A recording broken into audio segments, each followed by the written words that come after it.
I had the opportunity to play with Iggy Pop a few times over the years. And he's a guy I've always measured myself up against. Because to me, he is some ultimate rock and roll shit. And so I always said to myself, if I ever played with him, I'm going to blow his ass off stage. Because I love the guy, but I'm going to kick his ass. Because, you know, you got to go out there and, like, top the big guy, right? And so in, like, 1992, we're in New Orleans, and we're opening for the Beastie Boys. And Iggy Pop comes down to sound check, and he goes, hey, man, I'm here in town doing a record. I go, you want to jam with us tonight? And he's like, fuck yeah, man. So later that night, everyone's in there waiting to see the Beastie Boys, and this weird kind of, you know, interruption before the gig, that would be us, goes on. And we are given an hour to do our thing, so 55 minutes, and I go, okay, we have a special guest tonight. And it's a guy, and, you know, there's two guys with this guy. There's Jim Osterberg. Hey, my name is Jim. Good to meet you, man. How are you? And then there's Iggy Pop. And Jim is cool. Iggy is like this terrifying monster of rock and roll. And so all afternoon, hey, man, I should get back to the studio, okay? So I'll see you guys later on, okay? And he has that kind of, you know, Chuck Yeager right stuff kind of gleam in his eyes. Well, okay, I'll be back later on and we'll rock, okay? Yeah. He's a good Ypsilanti, Michigan boy. And so he leaves, and I'm 55 minutes, and I go, okay, we have a special guest. And, like, you know, 5,000 people, like, we don't even give a fuck. You know. I go, and about to come out on stage is, and I look over on the side of the stage, and Jim Osterberg is nowhere in sight. There is this guy named Iggy Pop, shirtless, built like Bruce Lee. He's like 46 years old. He's like,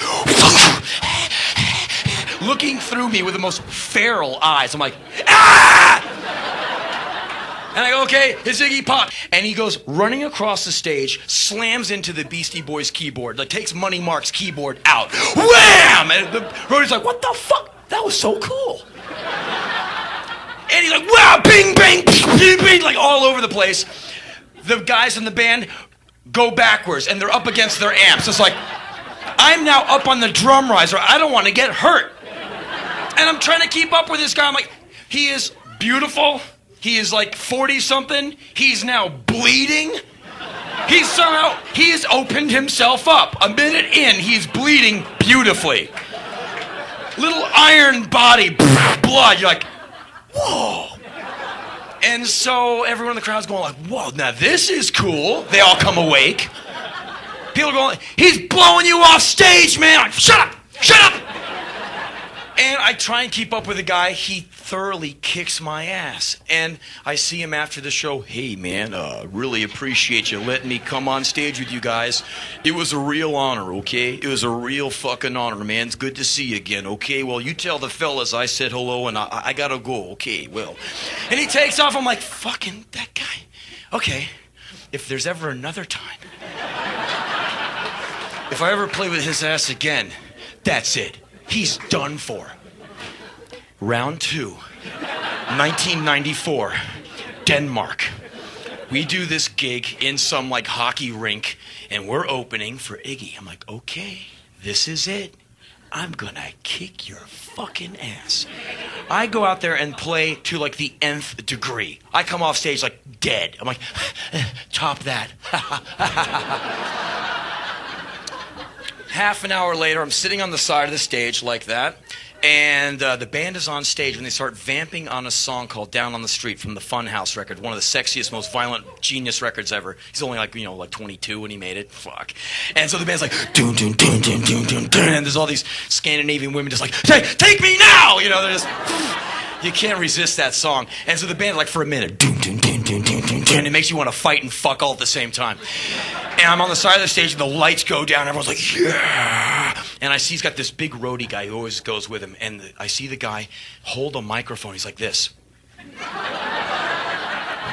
Iggy Pop comes running down this ramp, grabs the mic like it's a relay baton, and goes out there, ah! And starts singing. And for the next hour and like 30 minutes, he just animalizes, and he's now like 48. You're like, how does he do this? No one remembers us playing. What are you doing in Denmark? I played tonight. You did? Yes, I was the opening band. I saw you staring at me. You played? I just remember Iggy Pop. You're like,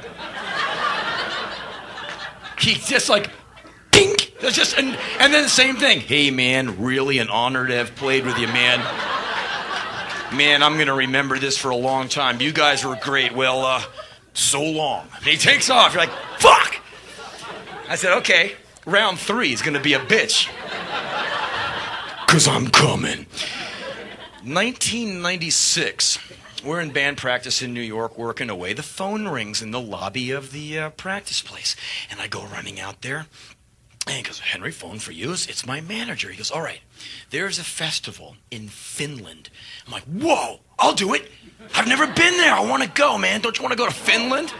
So I said, ooh, I'll go. He goes, well, let me tell you about the festival. I'm like, all right, go ahead. He goes, all right, The Cure is headlining. I'm like, oh, shit. Because I have a weird thing with that Cure guy. I just wonder what the fuck's the problem. You know, get your hair together. What's the whole like?